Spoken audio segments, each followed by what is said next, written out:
जी चलले अपनी बियाह करे, गरही से नरवा छूटल जास, गरही से नरवा छूटल जास। एक से गईलन, दोसर से गईलन, तीसर को से पड़लिया,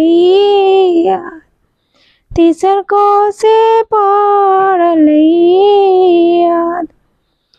फिर जाहूँ आज ना, फिर जाहूँ आज ना, फिर हो साथ ना सब बरियात, फिर हो सजना सब रियात।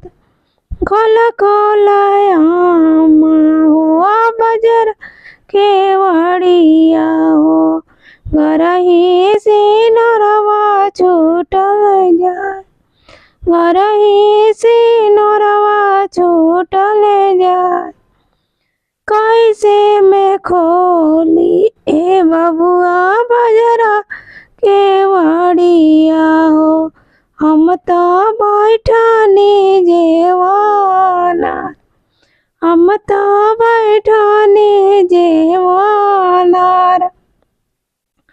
आजू के रतिया हो अम्मा गई तो जाई तू हो, बियने बैठ तो जेवाना, बिहने बैठ तो जेवाना।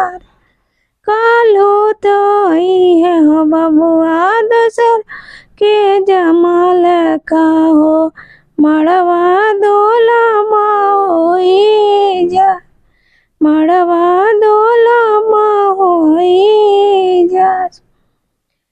जब तोहरो आमा हो मड़वा दोला होई, भले शिवराई कुंवर, भले शिवराई कुंवर, नहीं करबा बिया।